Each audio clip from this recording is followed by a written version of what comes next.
Hi, everybody, and welcome to today's webinar. I am Leslie with the New Mexico Small Business Development Center, and I'm here with Eddy Mindlin, and I'm really pleased to introduce Eddy to everyone because he's giving a talk today on 3 steps to attracting and retaining customers. He is a certified SCORE mentor that we're pleased to have with us with SBDC. We're kind of working hand in hand as resource partners, and he's imparting great information. I want to remind everyone to type your questions in the Q&A. We won't be monitoring the chat. And so if you have any questions, type it in the Q&A. Type it in any time because we'll be picking up the questions throughout the entire webinar, but we have a couple extra minutes at the end. If you think of questions, we'll have enough time to answer all the questions coming in. Make sure to set your Zoom ratio to fit Windows. Again, like I said, this is Eddy Mindlin. Next slide that we're going to present to you is our COVID-19 business resources. Don't worry about screenshotting this or writing anything down because we will send everyone a copy of the presentation, and it'll have all the links on it for any information that you might need as far as COVID-19 business resources. I also want to remind everyone that you found this one, we have a whole series of no cost webinars available, and we have the no cost confidential counseling available. It's all on our website. After the webinar today, it's going to go pre-recorded on demand for a week after, and then we're going to upload it to our YouTube channel, and I'll make sure everyone has the links for that. I'll chat them over and I'll send them in the follow-up email. So that way, if you want to look at this at your leisure, you'll have it available. Okay, Eddy, I think I've bored him enough. Onto your presentation. Thanks, Leslie. I don't think you bored him. There's so much great information that Leslie has in the SBDC. So thank you all for joining. And my name is Eddy Mindlin. And as Leslie said, I'm a SCORE certified mentor, and my whole career was in sales. And I'm an author and a public speaker and a sales coach and a mentor with SCORE. And so my only goal with you guys today is that you learn some things, about sales that will help you in your day-to-day life. And sales is kind of an interesting field, and there's a lot of ups and downs, and every customer is different. So I'm going to try to teach you some things that really can help you. So again, I'm a volunteer, so there's no money involved for me. My only goal is I do this because I love people, and I really want to help salespeople, because believe me, in my career over close to 40 years, before I retired about 4 years ago, I made every mistake in the book. So my goal is to hopefully make it so you guys make less errors like I did, and kind of know some things to look for and to work on. So these two people are both famous athletes. The man on the left is Peyton Manning, which most of you probably know was one of the best quarterbacks ever. And the lady on the right, her name is Pat Summitt, and she was a basketball player in her own right. And then she was the coach of the University of Tennessee women's basketball team for many years and holds many records. And they talk about practice and preparation, and it has everything to do with sales and everything to do with sports, and they're very related. So I want to give you a quote from both of them. So Peyton's quote that I have in my book and I really like is Peyton's quote is, "I never left the field feeling I could have done more to prepare, and that gives me peace of mind." So Peyton talks a lot about preparation and how important that is, that he prepare for every football game.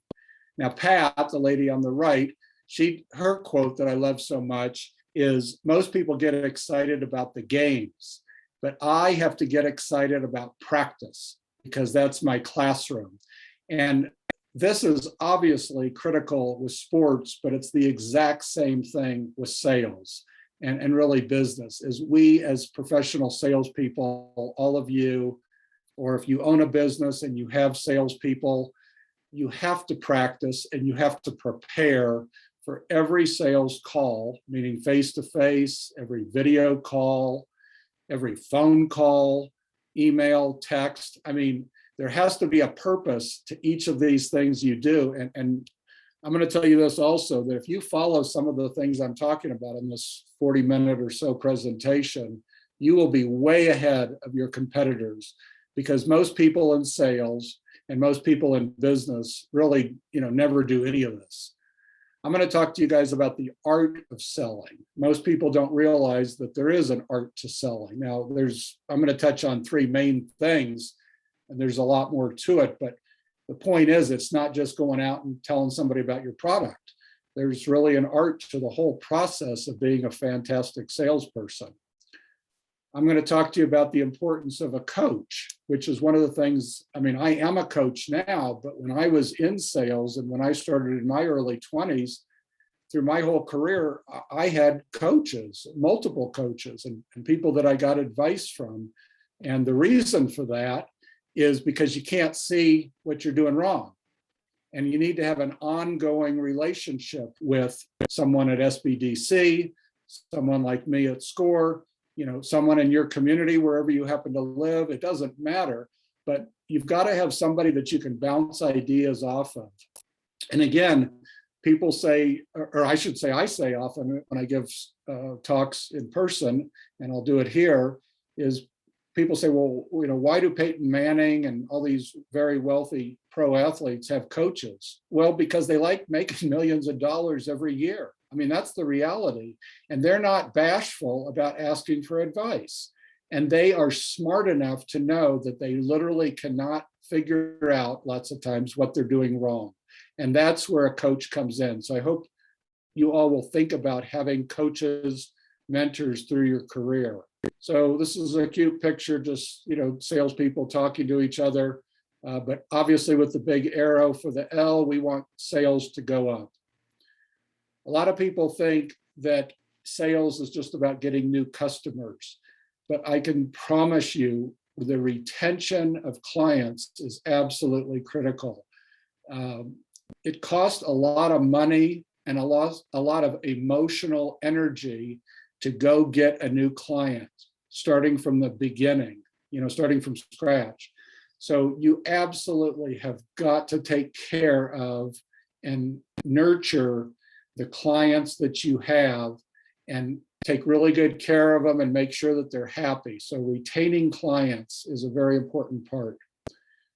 Most people, like I said a little bit ago, will never take action, will never do anything to help themselves regarding whether it's sales or their personal life or whatever. And I can tell you the people that take action and invest in themselves, and I don't mean you have to invest financially, although sometimes you do, but actually just taking the action and deciding, I want to get help, I want ideas. And then you do what you want with those ideas, but listen to what other people have to say about how you're behaving on a day-to-day basis in sales. And I'm going to address a few of those things. So here's a bunch of salespeople kind of sitting around thinking, okay, what's next? Which I think is kind of amusing. So I'm going to talk to you specifically about three broad topics today, and I'll give several details within each of these broad topics that in my opinion, and like I say, I'm an author, I've done quite a bit of research on sales. I love it. And to me, these are the three most important things to work on. The first is organizing. You've got to know where you're going. You've got to know what you're doing. And I'm going to tell you specifically how I used to organize myself. And in fact, today, just as a volunteer, I'm still very organized in my personal life and my volunteer life, doing things for SCORE and doing things like this with SBDC, which is very fun. But the point I want to make is, please don't think that I'm trying to tell you that you need to do it this way. All I'm trying to do is get you to think how I did it, and then you create your own way of doing it. Because when I work with people, I don't really care how you get organized or what your system is, but I can promise you, you must have a system of organization so that every day you know exactly what's going on and what you're going to work on. So with that in mind, I'm going to tell you what I did. Again, I'm not trying to preach to you how to do anything. I'm just giving you ideas. So I used to have, and two stacks of projects, and I worked by the project. And my background is as a manufacturer's representative. And what that is I was in the floor covering business. So I had my own business since 1988 through a few years ago when I retired. And I worked by the project. So what I would do, I represented companies that made carpet and tile and basketball floors and, all kinds of flooring. So the easiest analogy for me to give you is I worked a lot with architects that design buildings, and so they pick out flooring for all the buildings they design. So I would have two stacks of projects. And so what I would do for each project I knew about is I would write down the name of the project, the name of the architect, any details I knew about it, like when the architect was going to pick out flooring. And then in the top right corner, I would write a follow-up date. And so follow-up is very important as well, which I'm going to get to in a minute. But so I'd have two stacks of projects. So basically the top stack that I kept on my desk was for any project that I was going to follow up on this month. So let's say August of 21. The bottom stack is projects that had a follow-up date of September of 22, basically until the end of time. So there were literally projects that I had that somebody said, I'm going to build a new building. I'm going to remodel my business, my store, my restaurant, my office, whatever, but I'm going to do it next year. So get back with me, Eddie, next year. And then I'm like, okay, that's fine. So I would do that. So that's how I would keep track of my projects. And again, most of you are going to do this on the computer, and it's absolutely fine. Okay, I had a calendar, and I still do, where I would keep track of appointments out of my office. So when I would go see somebody face to face, I would have that. I would also have I had a little system where the things I needed to take with me to that appointment, I would write them down on my calendar and I would circle it. So if there was a certain document or a certain sample of a carpet or whatever that I needed to take with me, I would put that on my calendar and then circle it. I had a weekly to-do list, and this worked hand in hand with the stacks of projects. And here's how that works. So I had a manila folder that opened up, and on the right side was just a piece of notebook paper. And at the top, it said weekly to-dos. And those were the phone calls that I needed to make that week that corresponded with the stack of projects that I was going to work on that week. So a lot of you are probably familiar with the word funnel, where you funnel projects down from having a bunch of them to narrowing it down to which ones am I literally going to work on this week. So the ones I was going to work on that specific week, I had on the left side of this folder that I would open up. And then on the right was the weekly to-do. So for example, if I was going to follow up with John Doe regarding XYZ school project he was working on, I would have that on the right. And then on the left, I would have the piece of paper that had all my information so I could refer to that. So I hope that makes sense. I had a database, which was very complete, so I could quickly find people's name, address, everybody that worked there. That was very important. I learned early on to plan at night or on the weekends. You've got to get organized when you have quiet time, when the phone's not ringing, when you're not getting emails, and be organized. I had what I referred to as a simple ABC list, and this was the priorities of the clients. Now, a lot of people would say to me, well, Eddie, so I guess A was your biggest clients. And I would say not necessarily. And I want to explain this very specifically. An A client is someone that cares about you. They appreciate what you do as a salesperson, and you care about them. Now, hopefully you care about all your clients, but the point is it's a mutual, respectful business relationship. And we all know in sales that doesn't happen with most clients that buy something from us, whether we have a retail store or we're out making calls on businesses. So the A clients are the ones basically where you really have this great mutual respect for each other. And the B clients, And then the C clients obviously follow behind, where the B clients are good clients, but you don't have quite that mutual respect. Now, the C clients lots of times are transactional, meaning you might just do business with them one time or once a year or something like that. But here's what's important about the ABC list is to discuss this with most of your clients. Now, some clients don't care. We all know that. They don't care about you. They don't care about your business.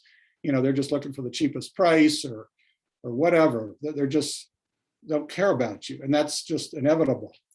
But the people that do care is I would have conversations with them and say, you're one of my A clients. I really, respect you. I appreciate the way you do your business. And I know that you value my time. You value the information I give you. You respect me as a salesperson and taking care of all the details. So you don't have to, find out when your order's coming in or, when the invoice should get to you, all that kind of thing. And then the B and C clients, I would do the same thing. I would tell them and I would say, I'd really love to be more important to you. And here's the key thing with that, especially with the B and C clients, you never want to say to them, hey, I want you to buy more from me so you can be an A client, or I want you to treat me nicer so you'll be an A client. That's not, in my opinion, appropriate at all. So what I would do with the B and C clients is say to them,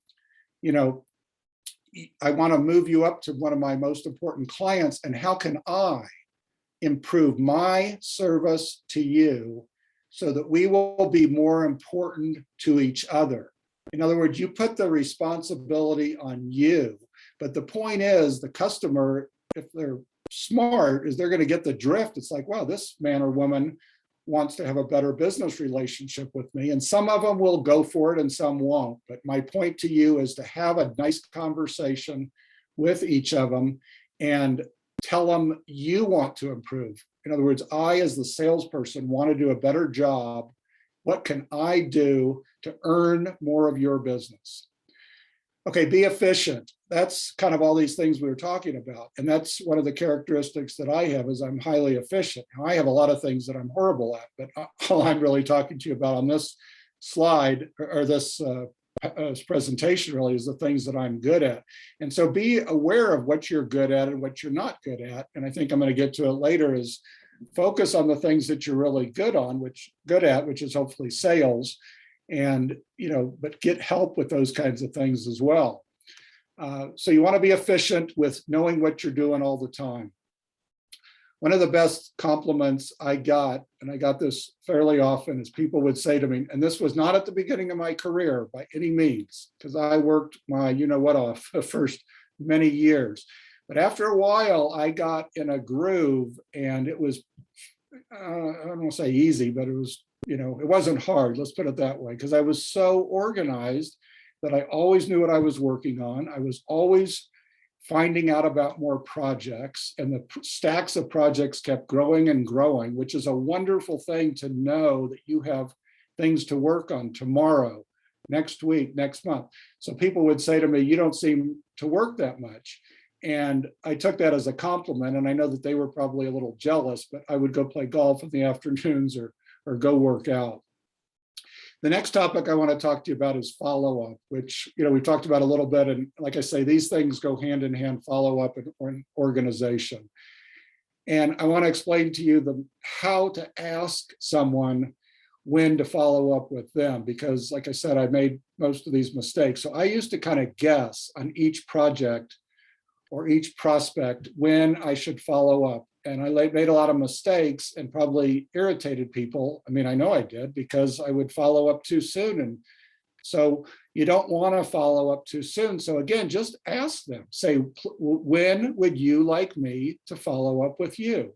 And that's a simple question, but most salespeople will never ask that because they think it's intrusive or whatever. But the reality is it's not. And you're developing hopefully a good business relationship with all of your prospects and your clients. And so when you ask them, it doesn't matter if they tell you 1 week or 1 month or 6 months, is you use your system similar to what I did, and then you're going to follow up when they tell you to. And what's really nice about that, which again, most salespeople will never do, is you're going to follow up when they asked you to. You're going to have your notes there. and you're going to call them or email them, however you communicate. And you're going to say, when we talked in August of 21, you suggested that I follow up with you February of 22, and it's now February. And they're going to be like, oh my gosh, you really did follow up, or yeah, I said that. So they can't really get upset with you because you're doing what they asked.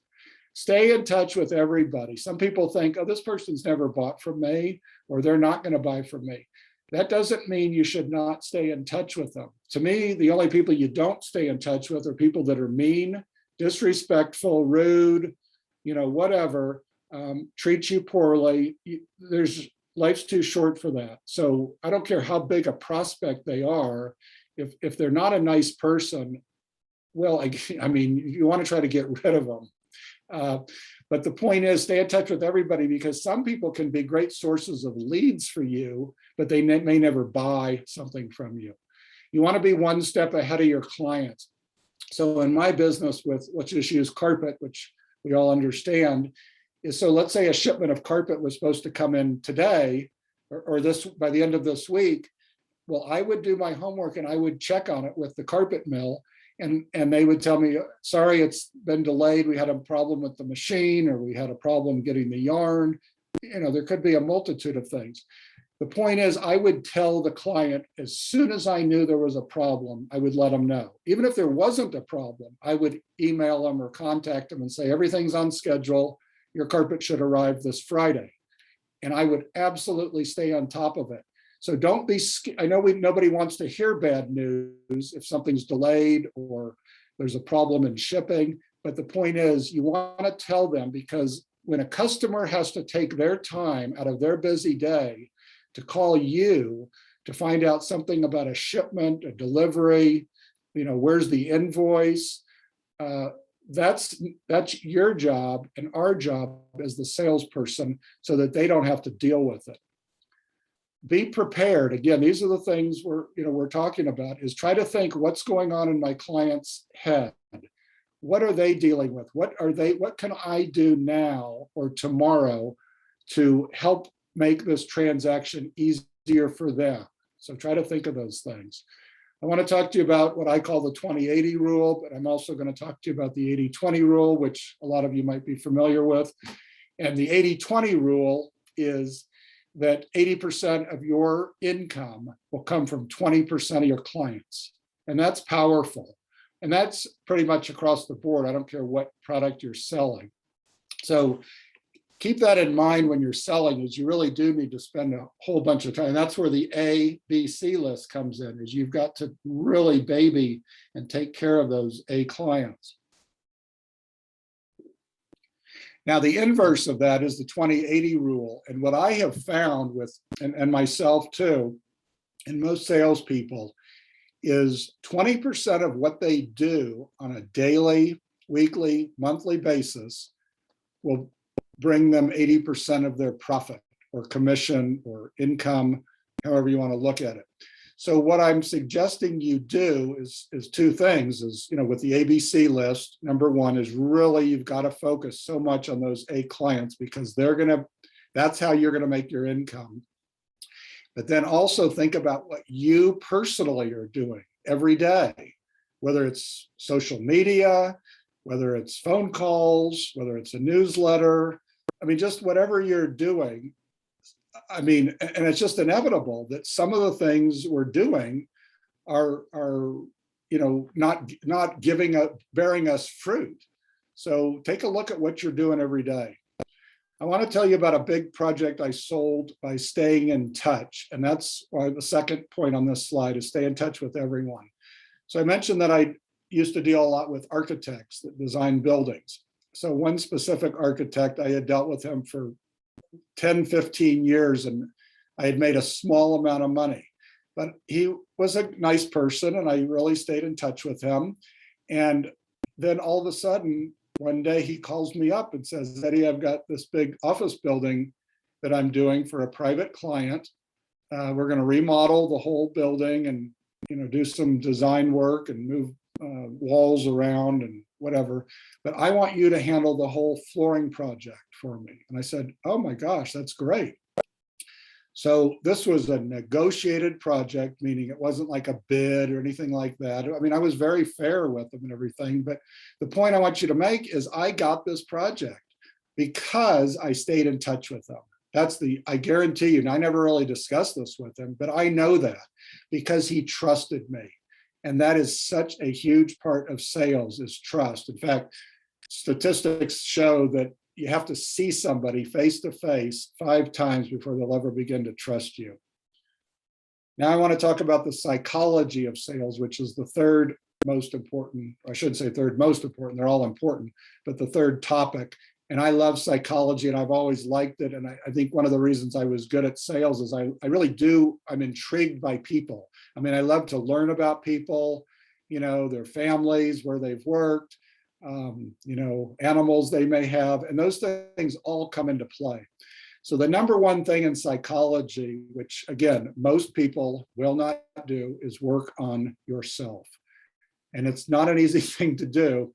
And I have done a fair amount of it, working on myself so that I'm aware of how I present, how I come across to other people. And so you've got to work on yourself. And I highly suggest that you talk to, business associates, any friends of yours that you trust. Just ask them about your mannerisms, all kinds of things, and say, I want to work on myself. I would appreciate constructive feedback.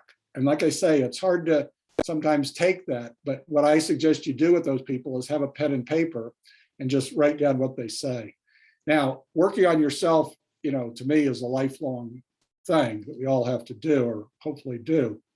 But next is every client is different. We all know that. Some clients want to spend 2 minutes with you learning about your product or service. Some people are so interested, they'll spend an hour. I remember going into some meetings with architects where they take me into their conference room and they wouldn't sit down. Well, I'm a very perceptive person. So what that showed me is this person was in a hurry, is don't waste my time. I'm here to give you a few minutes to learn about your flooring, but get to the point, buddy. And so that's what I did. And so you've got to figure out each of your clients. So think about these things. These are just a few things, but there's a ton of them. Is how much do you talk? Do you talk too loud? I used to talk too loud, and I dealt a lot with architects that by nature generally are quieter people. So you have to, your tone, your volume and things that you do have to kind of match what that prospect or that client is. So, you're not going to be the same, but if you're a big talker and you're dealing with someone that's real quiet, try to talk a little bit quieter. Do you interrupt? Which is, I used to do it sometimes. It's a horrible thing to do. Let people finish. Are you smiling? And I can promise you, even if when you're on the phone with someone, if you're smiling, they can tell. So smiling is a really important thing to do. Be aware of your body movements. Eye contact. It's very important to look somebody in the eye and really listen and hear what they say. Now, the listening and hearing thing is important because we hear sounds all day long, but how much do we really listen? And that is so important. And this is really interesting. The best listeners are the most well-liked, whether you're a salesperson or not. People that listen and really care about another person or other people are more well-liked. I learned this years ago. Somebody I knew hated to go to cocktail parties or just parties in general. So what that person would do, and I've learned to do, is ask about the other person, like, tell me about yourself, and then just sit there and listen. And it's an easy way to meet somebody. And then psychologically, when somebody talks a lot to you, is they like you. And they think, oh, wow, that's a really interesting person. And it's kind of a fascinating thing because I've done this many times myself in situations where I'm meeting someone or going to work with someone, and I'll say, I'd love to know about you. Will you please tell me about yourself? And when we have an hour meeting and literally they talk 90% of the time, I hardly tell them anything about myself. And when we leave, they say, oh, it's so fun, getting to know you, Eddy. And I kind of smile to myself because I'm like, they don't know anything about me. But so I know this is a fact. It's really interesting. Try to listen without the intent to respond. And this, all these things I'm talking about have to do with sales, but personal, family relations, friends, all that kind of thing. We as salespeople are not TV interviewers. We're not radio interviewers, have to have our list of 5 questions ready. So listen without the intent to respond. That will make you a better listener. And this has really helped me is the taking notes part, because when somebody talks, I write things down. And I do this in my mentoring with SCORE is, it's kind of like going to a doctor or something. Is a good doctor will listen to what is bothering you, write it all down, and then come back and review it with you and talk about each thing. And that's kind of what I do. So taking notes is really a good thing. Now, I use this I need a helper thing. It's more effective if we're in person. Obviously, we're on a video call. So when I'm in person with people, I have someone come up to the front and we face each other and we stand about 10 feet apart. And I say to the person, let's pretend that we work at the same office and we're both crossing paths, in the hallway or something, and just say good morning to each other. So we walk towards each other and we both say hi, good morning, or something like that. And then I say to the person, okay, let's do this again. And so what I do, we walk towards each other and they say, hi, Eddie. And I go like this, I put my hand up and I go, hello, how are you? It's so good to see you. I know you weren't here last week. Please tell me how you're doing. And the point I'm making to you guys is we all say to each other and see people and we just say, hi, how are you? And, it's just a greeting, which is fine. But sometimes with customers, if they've been sick or they've had a family problem or anything, is to really take that extra moment, when you meet with them or you're talking to them on the phone and say, hey, please tell me how it's going. How are things going? I know you were sick last week or you had a family member sick. And the point with that, with the psychology, is it builds the relationship that you're not just a salesperson. You're somebody who truly cares about them. Okay, now we're going to talk about communication, which has to do with psychology. And this is a fantastic statistic. And I'm sure it applies to what I'm telling you guys today, is 55% of all communication is nonverbal. That means body movements, where we're looking, all kinds of things. 38% is the tone of our voice, and smiling helps with that. And only 7% of all communication is the words you say. That has to do with family members, prospects. So it's to me, it's almost unbelievable, but I've seen it so many times and I know it's true. So things I've learned to do is talk softer. Like I said before, my tendency is to talk loud. So I've worked hard on talking softer. Of course, when I see this note on my PowerPoint that says talk softer, that's exactly what I do. I used to click my pen in meetings because I was a little bit nervous sometimes. Well, we all get nervous sometimes. We all have, habits that aren't so great. So that's why you want to think about the things that you may be doing that bother other people. And that's why you want to talk to friends and people that you really trust. Again, taking notes, which has helped me so much, just writing everything down. And the other thing about taking notes, if you work by the project, like I used to do, is you're taking notes on what the other person says. So next month or 3 months from now, when you see them again, or you talk to them again, you quickly review your notes from the last meeting, and then you know what to talk about for the next meeting. Okay, the words, please tell me. I learned this many years ago, and I've even added to it, will you please tell me? But we have to be careful in sales and even personal relationships not to be too nosy, try to not to be too inquisitive. Like I say, I've made all these mistakes, so I know. And so if you say to anybody, friend, family, business associate, prospective client, or current client, please tell me, or will you please tell me? And then whatever it is, the odds of them getting upset with you are very slim. So if I were to meet any of you in person and say, I know you were on the PowerPoint, the webinar with SBDC in August, so great to meet you. Will you please tell me about yourself and your business? Well, you guys are going to tell me exactly whatever you want to tell me.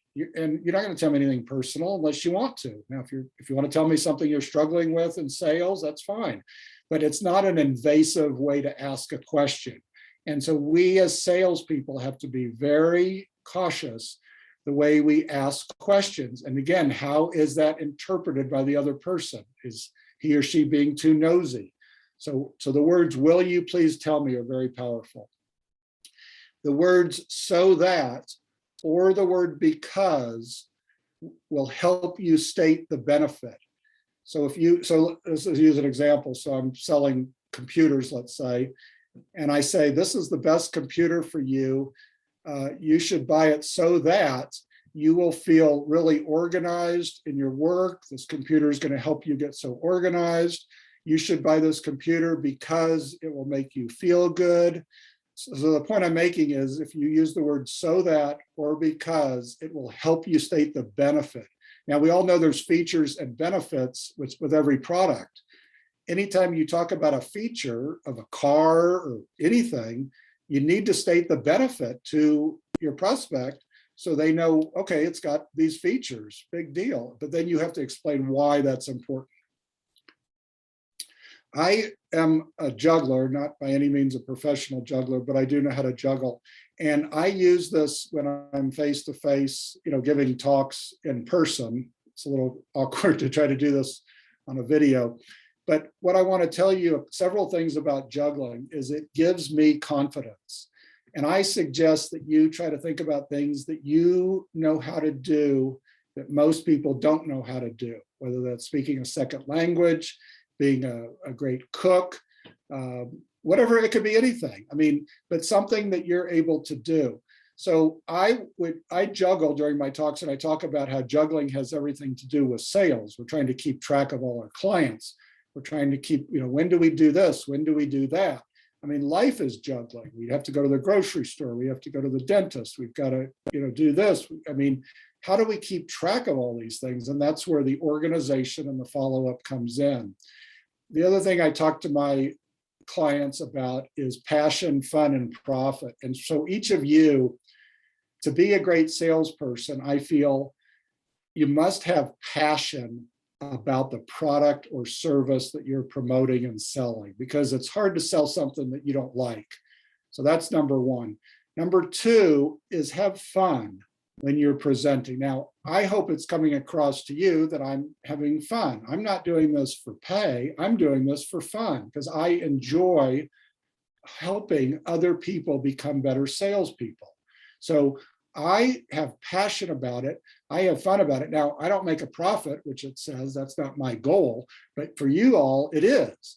And so the point I'm making is, if you can have passion and have fun most days, I know every day is not going to work out perfectly, but if you can have passion and have fun, the profit and the income will just naturally follow, because your clients are going to, it's contagious.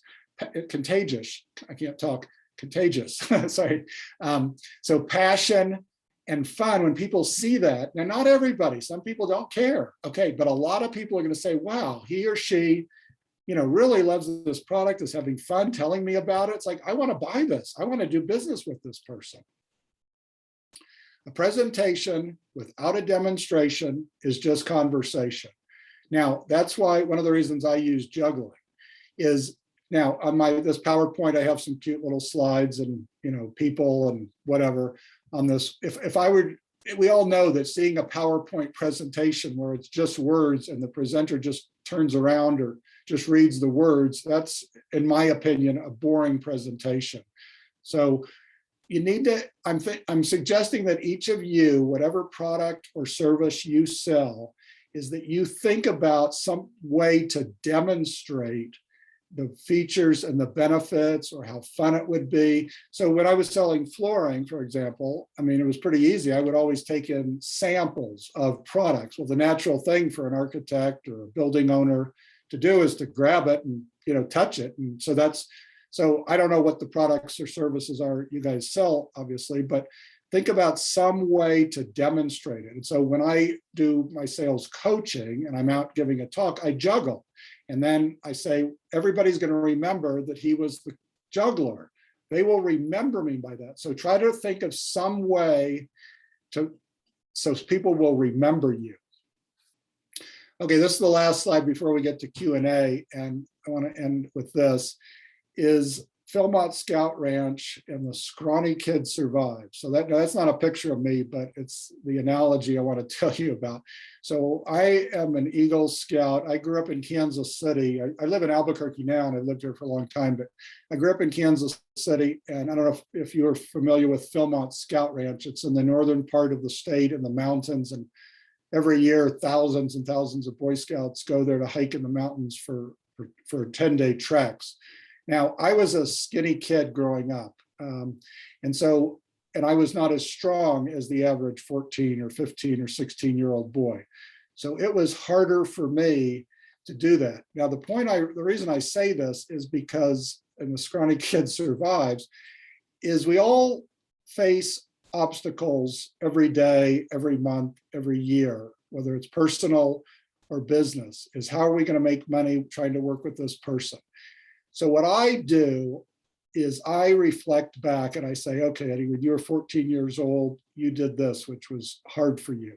When you were 25 years old, you did this. Last year, this personal thing happened, this business thing happened. And yes, it was tough, but I figured it out. And so that's what I'm suggesting that each of you do, is think about things in your life that have been hard for you. And I guarantee you all have them, because nobody goes through life where everything is perfectly easy. It could be a sport. It could be hiking in the mountains. It could be playing in some kind of a sport tournament. It could be learning how to dance. It could be learning a new language, whatever. And then when you're getting ready to make a sales call, or something is scaring you about preparing for a sales call, you can draw on these experiences and say, you know what, I've overcome hard things before in my life.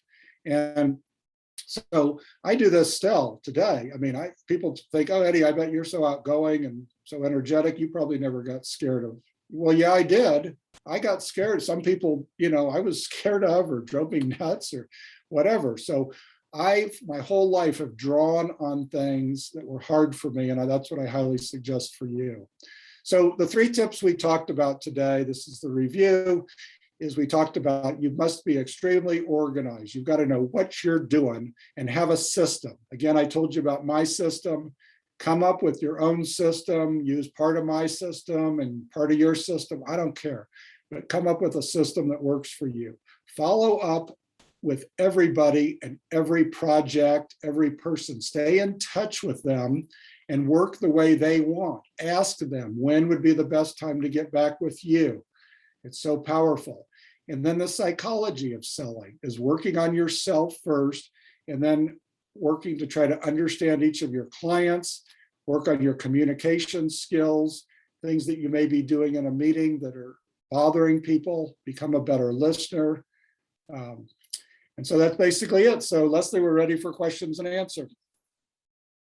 Well, first I want to talk to you about, because I chatted over how to get some of the your cold call paper.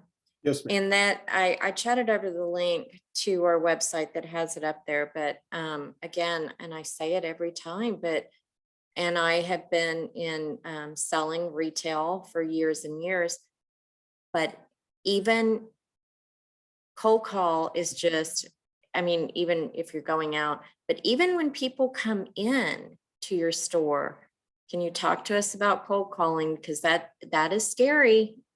I still say it, it's scary. Okay, yeah. So what Leslie's talking about is I have what I call a white paper, which is, I think, 3 or 4 pages. You can read it in 5 minutes.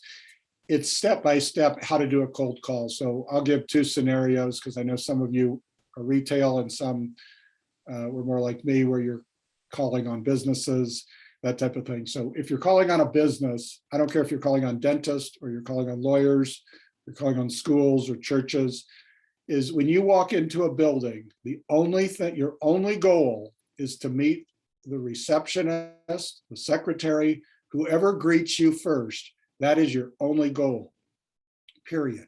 Is because selling is a process. And most people think, oh, I'm gonna go sell something today and walk into a building, and no, you're probably not. They got to get to know you. Like I said, they've got to trust you. So your only goal is to meet that person, get their name, phone number, email, tell them very briefly what you do. And then what you say is, will you please tell me who the person at your building is that would handle the purchasing of this product or service that I sell? And that's really all you want. Okay, so now then you thank the person, and I can promise you that the person that you meet first, and a lot of times in sales, we call that the gatekeeper, because if they don't like you, you're not getting to the boss or the purchasing agent or whoever you really need to talk to. So you need to have a business friendship with the person that greets you. And then you leave. I mean, you tell them, thank you very much. I'm going to get back with whoever you suggested I get back with. And you have the email of that receptionist or secretary or whatever. You send them a thank you email. Now, again, how many people do that? Very few. Okay, so you are starting a business relationship with that cold call. So you thank them and you say, in the next few days, I'm going to contact, whoever they told you to.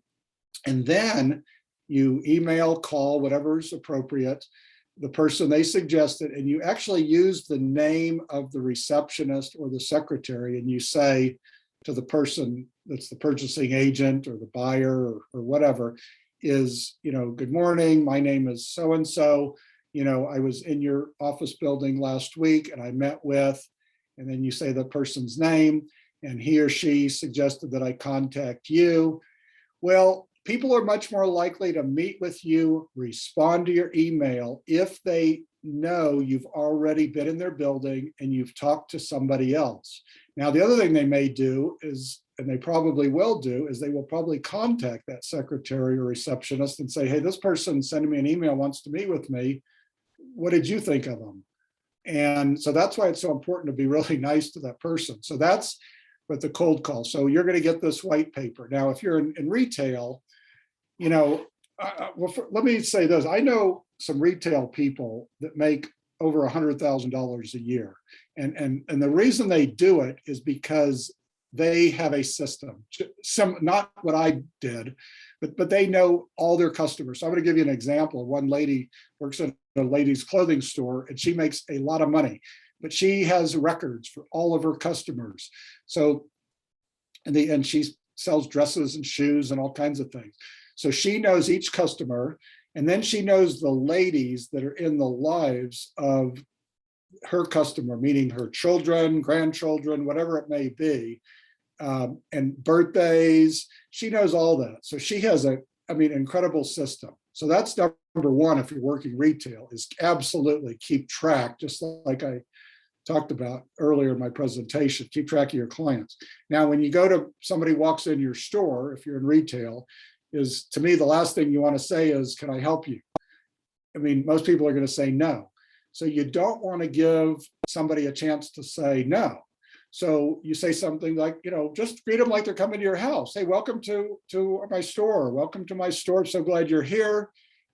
Please, well, again, you can use, will you please tell me? Will you please tell me, what you're looking for today?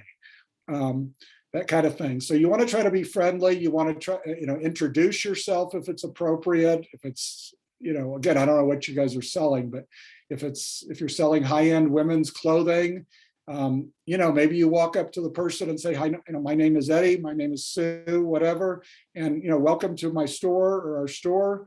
What is your name? And I'm so glad you're here. And you just want them to feel comfortable. So I hope that helps a little bit, Leslie. Well, it does, because and I do get a lot of requests to get that link again. So don't worry, I'm going to send it over to you, because it really is a good thing that you can download and print out and help you.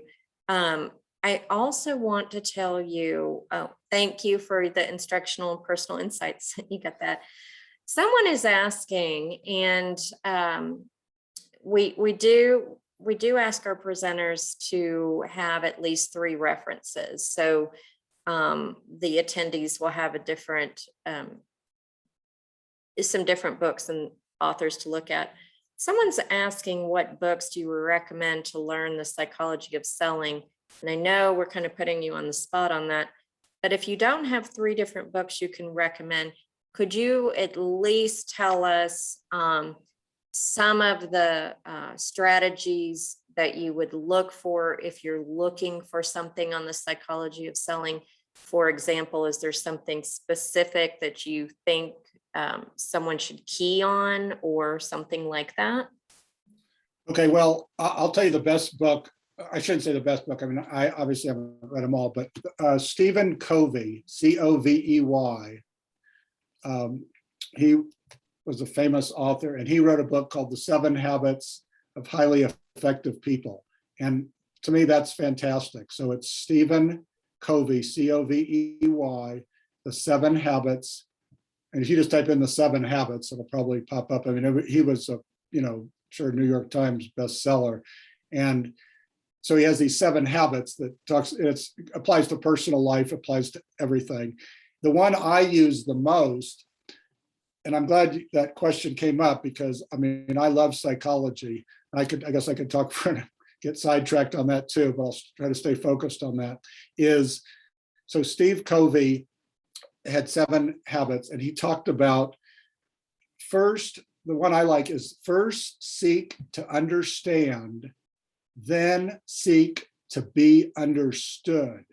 And this has to do with everything in life, because if there's a problem with a customer, you have a misunderstanding with a family member, the reason arguments start is because everybody wants to start getting their point out. So it's very effective to say to someone, okay, I know there's some problem here, or you're upset with me. Will you please tell me how you feel about this situation, whatever it is? So again, first seek to understand. So you seek to understand, and then after they say all they want to say, and again, writing it down is so powerful. You don't have to agree with anything. You could be having a disagreement with anybody, and they tell you what they feel, and you don't agree with any of it. It doesn't matter. The point is you are acknowledging the other person, and that's what people want. They want to be acknowledged. And so if people can stop and listen to somebody else, whether you're a salesperson or you're having an argument with a friend or a family member, and write it down, and then after they go through all their points, then you and let them finish, don't interrupt, then you come back and you say, okay, I see I have 5 things and I want to go through them. I want to make sure I understand. You will be absolutely amazed how they will calm down quickly. They will take deep breaths and they will be relaxed because they have been heard. And so then after that, then you say, now I want to tell you how I feel about this situation, and it's almost magical, really. Most people will never do it. So The 7 Habits is a great book. And I guess Leslie, yeah, you're right. I'm totally not prepared. I mean, I'm an author too. I'm not trying to sell my book in any way. But, I talk quite a bit about it in my book. Off the top of my head, I don't know other books specifically that talk about the psychology of selling. And I don't know, honestly, if there are books that only address that. In my opinion, it's probably interwoven into other books. It is. I'm looking right now. I'm looking at books, Selling the Invisible, Psychology of Sales Call Reluctance, The Psychology of Selling. There's quite a few. We have a question coming in. Oh, I keep a mirror by my desk to remind me to smile when I answer or make a call. I use many of the things you mentioned and will add some that you have mentioned today. So that's great. And I think that's a great tip. That's congratulations. And thank you for sharing that. I mean, that's wonderful what you're doing. That's really great. Yes, very good. And Naomi does ask, love to know what your books is. We'll send you Eddy Mindlin's presentation today, and you can look that up. Last final comments, your next steps. What do you got for us, Eddy? I'm ready to go make a sale. Well, again, it's what I started with Peyton Manning and Pat Summitt, these great coaches, is you got to be prepared and practice for everything. So I don't care what it is, you got to be prepared. And a lot of salespeople, they're like, okay, I need to go see this person today. Well, what you need to say to yourself is what for? What's the purpose? What do I want to achieve? And that's why keeping the notes on every person that you deal with is so critical, because you're going to review those notes and you're going to say, you know what, it's been a month since I've talked to this person. They suggested I get back with them. Let me look at my notes. And I don't think I did a very good job of covering this, the information here about my product. So that's one thing I want to do. I want to review that. And then the second thing I want to do is ask this. And so try to have 1, 2, or 3 things that you're trying to accomplish with every phone call. But don't just go make a sales call because you think, oh, I haven't seen the person in a while. Just stop in and say hi. I mean, to me, those days are over. Just going to say hi to somebody or call. I mean, nobody has time for that or really wants that anymore. So, okay, I'm going to give you one other thing and that's a good question, Leslie. So let's say you have 10 things that are wonderful about the product or service you sell. A lot of salespeople will try to convey all of that in the first sales call. I feel that's a huge mistake. And remember I said that you have to see somebody face to face 5 times before they'll ever begin to trust you. So what you want to do on your pieces of paper, you have these 10 things written down and you think, okay, this person, I talked about 2 things. Now I'm going to go back again next week or next month, or I'm going to follow up and I'm going to review those first 2 things very quickly. And then I'm going to talk about number 3 and 4 and maybe 5. And the point is, by the 5th call, you're talking to them about all 10 things. And keep that in mind, because we don't want to overwhelm our prospects or our clients. I mean, you guys have all this in your head as far as what's so great about the product or service you sell. They don't. So if you throw 10 things at them, there is no way they're going to remember that. But if you can talk about 1 or 2 things, and then the next time a couple more, think of sales as a process, and you're building a relationship. And that's what's so important. And so give them, I call it the drip system. And a lot of marketing people do this too, is they, on Facebook or LinkedIn or whatever, they'll every week or every month, they'll put, a little bit of information, a little bit more information. And that's what you want to do as a salesperson.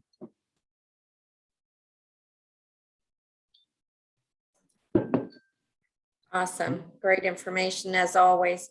Want to remind everyone that we do have Eddy for a little bit longer, which is great, because if you have questions, and you know what, Eddy, I've noticed that all your webinars, we always get questions coming in, but you're going to be able to come back to any of these webinars if you think of questions you want to ask him, and he can pick them up. Want to remind you that in the follow-up email, you will be getting the the handout on the cold calls, and you will get more information with the presentation slides. Remember, we have, oh gosh, 30, I think it's like 30, 35 webinars coming up this month. So we have something for everybody, and they are, again, no cost. So with all that, again, me coming in at the end with the slides, but thanks, Eddy, as always. And we will see everyone next time. You guys have a great rest of your week. Bye. Thank you all. Bye-bye.